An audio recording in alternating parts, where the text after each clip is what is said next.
नमस्कार बच्चों, आज इस वीडियो में क्लास 9th मैथ प्रश्नावली 9.3 वृत्त के प्रश्न 10 को सॉल्व करेंगे। इसके पहले के वीडियो बना दिए हैं, नहीं देखे हैं तो प्लेलिस्ट में डाल दिए हैं, वहाँ जाकर वीडियो को देख लें।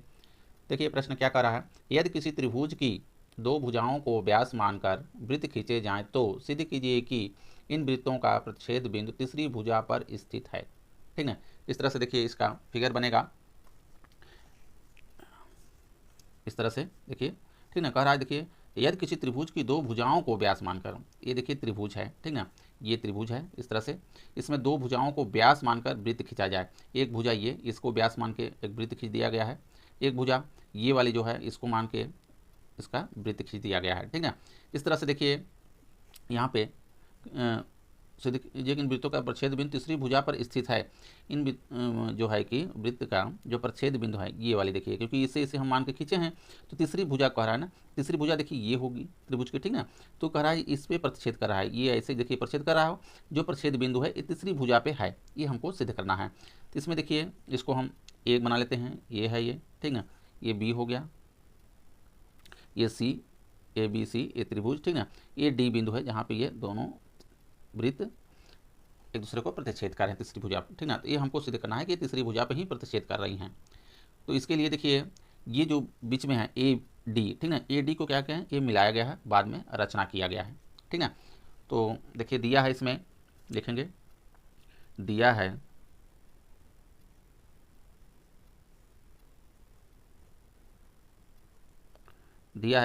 त्रिभुज की दो भुजाओं ए बी और ए सी, ठीक ना।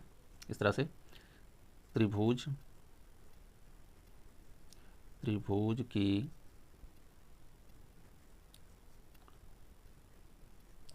दो भुजाओं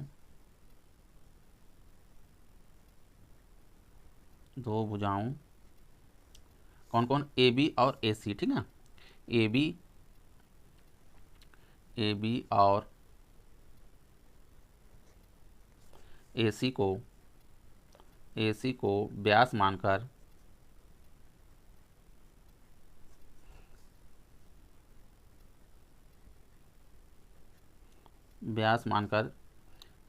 खींचे गए वृत्त पर ठीक ना, खींचे गए वृत्त, ये जो दोनों को, इसको व्यास मान के ये वाला वृत्त खींचा गया है और इसको व्यास मान के ये वाला वृत्त खींचा गया इधर का, ठीक ना। परस्पर एक दूसरे को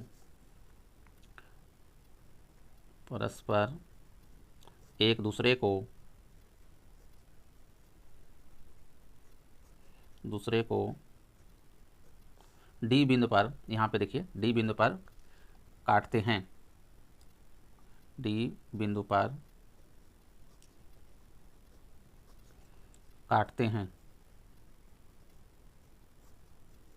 ये देखिए ये दिया हुआ है, ठीक ना। अब देखिए इसमें रचना भी किए हैं। इसमें रचना क्या करना है कि ए और डी को क्या करेंगे, मिला देंगे, ठीक ना। रचना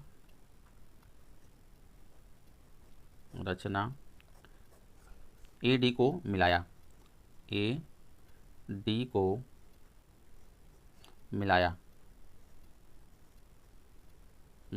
ठीक ना।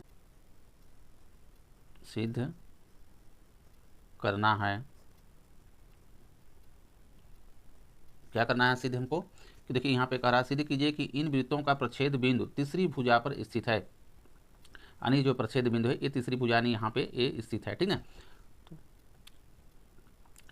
वृत्तों का प्रतिच्छेद बिंदु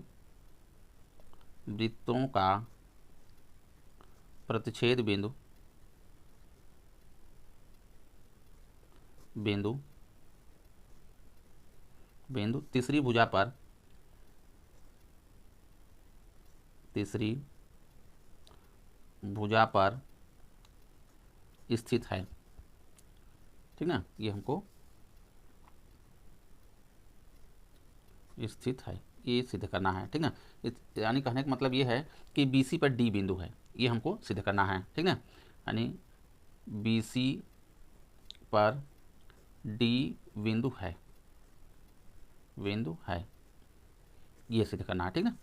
इस तरह से आप चलेंगे देखिए उपपत्ति में,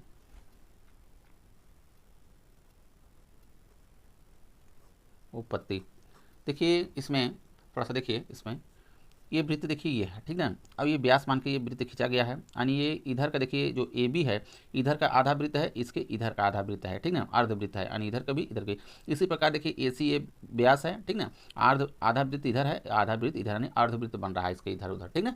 तो इसमें देखिए ए बी डी, यानी या तो ए डी बी में ये जो त्रिभुज है, ये त्रिभुज किस में बन रहा है, अर्धवृत्त में बन रहा है, ठीक ना। और ए डी सी ए भी क्या है, इस वृत्त का अर्धवृत्त में ये त्रिभुज बना है। तो अर्धवृत्त में जो त्रिभुज बनता है ये मेरा हमेशा कितना होता है, समकोण होता है, नहीं 90 अंश का होता है। और इधर का देखिए, इधर का भी इसी तरह से ये क्या हो जाएगा, मेरा 90 अंश का होगा। तो इस तरह से देखिए ए बी वृत्त का व्यास है, इसमें चलते हैं इस त्रिभुज में, त्रिभुज ए डी बी में, ए डी बी में ए बी इसका क्या है, व्यास है वृत्त का, ठीक ना। ए बी वृत्त का व्यास है, ठीक ना। जब व्यास है तो देखिए कह सकते हैं कि अर्धवृत्त में है, ये अर्ध में बना जो त्रिभुज है ये क्या है, कोण, ये समकोण होता है हमेशा। तो A D B angle A D B बराबर कितना होगा, 90 अंश होगा, ठीक ना। यहाँ पे दिखा देंगे अर्धवृत्त में बना कोण 90 अंश का होता है, ठीक ना। अर्धवृत्त में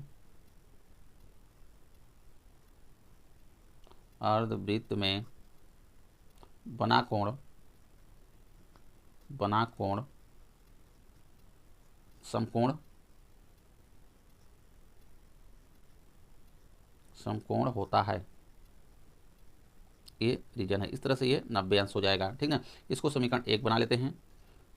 आगे देखिए इसी तरह से हम चलेंगे इसमें, ये वाला त्रिभुज में, तो देखिए ये 90 अंश होगा, ठीक ना। तो देखिए त्रिभुज ए डी सी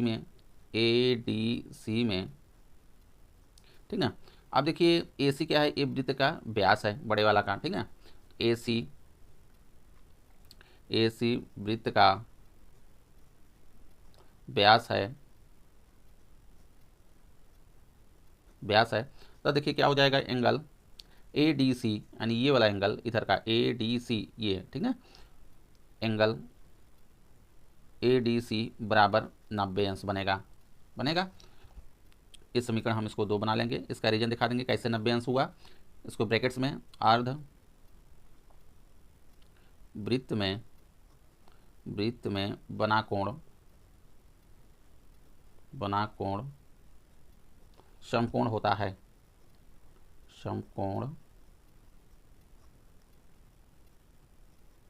है, ठीक। इस तरह से देखिए। अब यहाँ पे देखिए ध्यान से, ये जो डी बिंदु है, ये डी बिंदु, ठीक ना।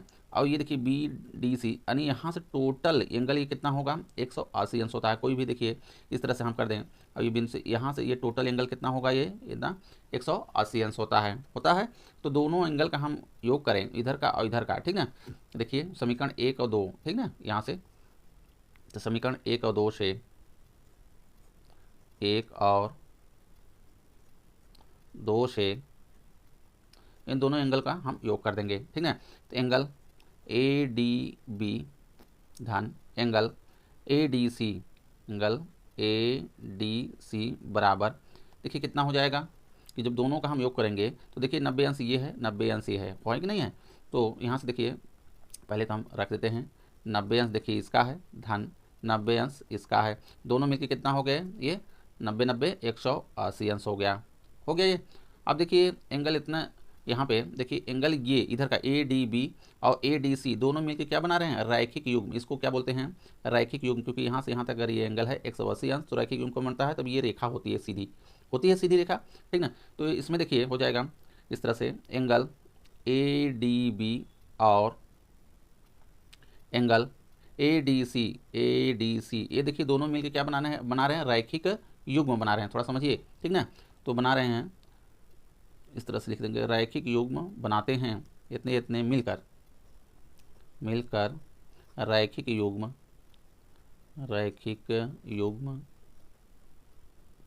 बनाते हैं,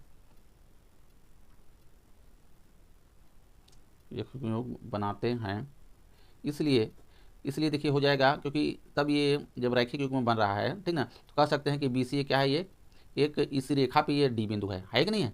अतः अतः BDC एक सरल रेखा है, ठीक ना। या तो इस तरह से कर ले कि इसलिए ठीक ना, BDC एक सरल रेखा है, सरल रेखा है, ठीक ना। ये क्योंकि इसी पे है तो अगर ये 180 अंश बन रहा है तो BDC एक ये रेखा होगी। समझ में आ रहा है। आप लिख सकते हैं इसके आगे अतः प्रच्छेद बिंदु